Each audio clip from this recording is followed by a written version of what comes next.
Bonjour tout le monde, j'espère que vous allez bien. Voilà, je fais ma première vidéo de youtubeur. Vous avez vu, j'ai dit j'espère que vous allez bien, alors qu'en fait j'en ai rien à foutre vu que je ne vous vois pas. Même si j'espère quand même que chacun d'entre vous va bien quand il regarde cette vidéo en ce moment même.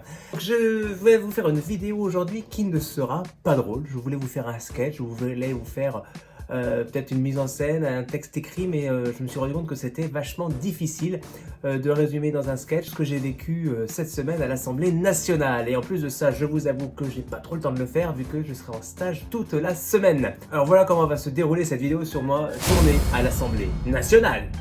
Tout d'abord, on va parler du déroulement de la journée. Après, on va parler de mon point de vue, parce que c'est peut-être ça qui vous intéresse. Si vous n'avez rien à foutre, vous pouvez déjà partir. Et ensuite, je vais vous parler du point de vue médiatique de l'événement. Ma journée, c'est pas compliqué. J'ai pris le train la veille. Je suis arrivé à Paris sur les coups de 18h. J'étais à l'hôtel.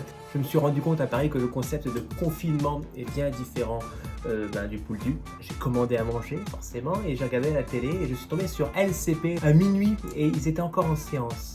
Donc je me dis, waouh, demain matin, ils sont encore là les gars. Bon bref. Je me lève, je me rase, je vais à l'Assemblée nationale, j'arrive à 8h30 là-bas, la porte est fermée. Donc j'attends et finalement c'est bon, on m'ouvre la porte. On me fait passer des contrôles de sécurité. Donc j'arrive à la porte, le mec me dit, oui bonjour, vous avez votre carte de presse? Non, j'ai un papier. Il faut savoir que j'étais chargé par le magazine Peuple Breton pour aller couvrir l'événement. Et il dit très bien, ça passe. Et coup de bol, j'arrive à passer donc les contrôles de sécurité. J'ai ma petite carte de presse que vous voyez ici. J'arrive dans la salle des 4 colonnes qu'on voit souvent à la télé. On s'imagine quelque chose de très grand. Maintenant, c'est une salle avec 4 colonnes et c'est pas très grand. J'étais tout seul là-dedans. Il y avait un monsieur de la sécurité qui était là. À la base, j'avais l'intention de rester toujours dans cette salle des 4 colonnes et de choper les députés les uns après les autres pour leur faire un petit questionnaire. Finalement, c'est pas du tout comme ça que ça s'est passé, parce que j'ai bien vu que les députés, ils étaient soit pas là, soit en séance, et surtout, ils en avaient rien à foutre de ma gueule. En plus de ça, ils avaient tous un masque, en plus de ça, je les reconnaissais pas. Bref, je suis pas journaliste, ça n'a pas marché. Du coup, je suis monté là-haut et en fait, j'ai assisté à tous les débats sur mon perchoir. Et je peux vous dire que je ne regrette pas parce que j'ai vu des choses incroyables. C'est une fourmilière en fait. Voilà, je vous expliquerai ça tout à l'heure. Mais on a l'habitude d'entendre que le mec au micro et qui râle. Ouais, c'est pas la peine de crier dessus, gna. En fait, c'est le bordel monstre.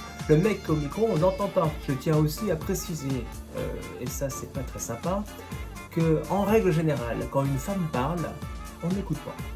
C'est pas compliqué. Quand il y a une femme qui parle, tout le monde est en train de faire sa petite popote. Qu'est-ce que t'as fait ce week-end, gna.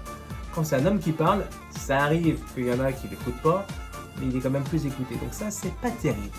Puis, suspension de séance à midi, et là, truc incroyable, je suis passé d'un monde bouillonnant d'une fourmilière où Paul Molin, qui était le centre d'attention de tout le monde, même s'il était très discret sur le premier rang parce que c'était lui le rapporteur, à un tête-à-tête. On était lui, moi et son attaché parlementaire en train de manger un casse-croûte dans une salle, calme plat quoi. C'est incroyable de voir à quel point ce monde bouillonnant, en fait c'est des mecs qui sont seuls en train de bosser quoi. C'est assez impressionnant.